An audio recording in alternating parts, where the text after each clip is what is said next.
कभी नोटिस किया है कि मिडिल क्लास लोग पैसे की जरूरत पे टाइम पे क्या करते हैं?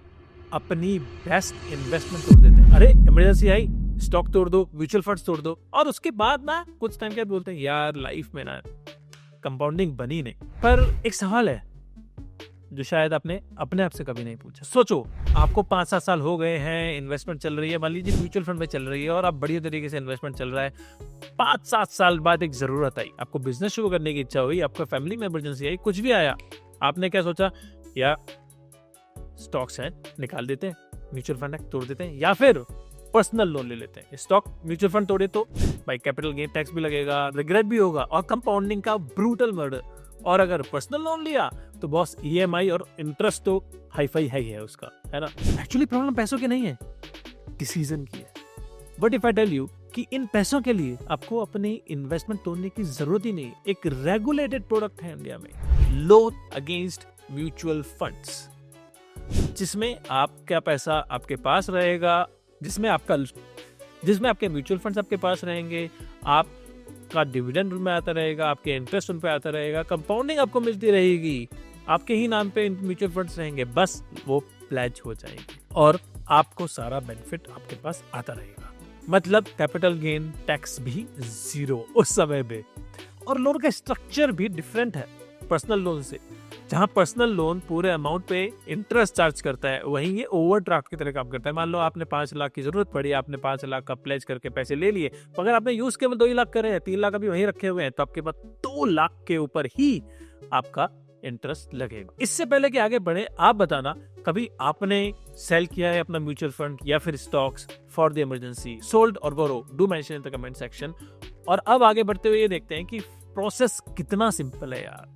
आपको सिर्फ इन्फॉर्म करना है बैंक को या एलबीएफसी को, इंस्टीट्यूशन को जो ये फैसिलिटी प्रोवाइड करते हैं। बैंक्स भी हैं, गवर्नमेंट बैंक, पर्सनल बैंक, चाहे प्राइवेट बैंक हो, चाहे सरकारी बैंक हो, चाहे एनबीएफसी हो, काफी लोग ये प्रोवाइड करते हैं सर्विस को। और ये क्या करेंगे? आपकी एनएवी चेक करेंगे। आप मान लीजिए अगर इक्विटी आपके पास म्यूचुअल फंड ज्यादा है तो 50 से 60% आपको उस पे लोन मिल जाता है, और अगर डेट है तो 80 से 90%। क्यों भाई, डिफरेंस क्या? क्योंकि यार इक्विटी ना थोड़ा वोलेटाइल रहता है, इसलिए उनको लगता है कि इक्विटी में हम कम देंगे, और डेट कम वोलेटाइल है इसलिए उस पे आपको 90% दे देंगे। अरे कुछ तो म्यूचुअल फंड ऐसे हैं जिन पे बेनिफिट ही नहीं है, जैसे ईएलएसएस। तो अगर इतना अच्छा प्रोडक्ट है तो प्रॉब्लम क्या है एक प्रॉब्लम, इसको बोलते हैं मार्जिन कॉल। मान लीजिए आपको बैंक ने निकाल के दिया, आप एलिजिबल हैं 5 लाख के लोन के लिए, दे दिया। अब आपका मार्केट गया नीचे, आपके एनएवी की वैल्यू हो गई नीचे, और अब आप एलिजिबल हैं केवल 4 लाख के लोन के लिए।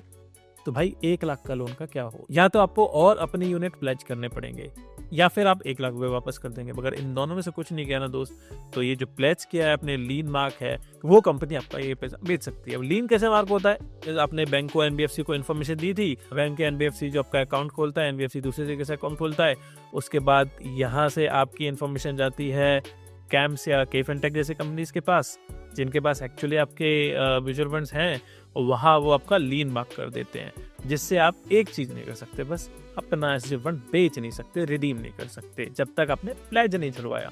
और प्लेज छुड़वाने में ऐसा भी नहीं है कि कोई फ्री क्लोजर में पेनल्टी है। जब आपका पैसा जितने टाइम के लिए लिया उतना तो ठीक ही है, उससे पहले क्लोज कर दोगे तो भी ठीक है, और अच्छा खासा अमाउंट आपको इसमें मिल जाता है ना। कई लाखों तक का अमाउंट आपके पास इसमें फैसिलिटी में अवेलेबल है। अब एक ट्विस्ट सुनो, इंटरेस्ट रेट मात्र 8 से 12%, जहां पर्सनल लोन का इंटरेस्ट रेट रहता है बहुत हाई।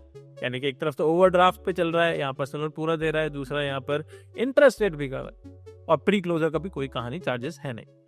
और ये जो इंटरेस्ट रेट है डिफाइन डिपेंड करेगा डिफरेंट इंस्टीट्यूट्स पे, और थोड़ा सा आपके कहीं पे लोग सिविल स्कोर भी लेते हैं। वैसे तो मोस्टली ये एसेट बैक्ड लोन माना जाता है, तो इतनी वो इशू नहीं आती है।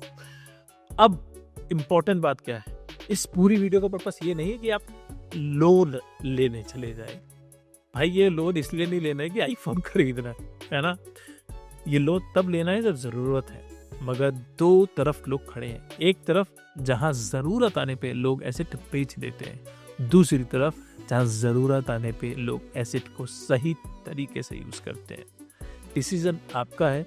नेक्स्ट टाइम आप बोरो करेंगे कि sell, please mention in the comment section sell MF या बोरो एमएफ। ऐसे ही क्लैरिटी के लिए do subscribe Finvarta. Thank you.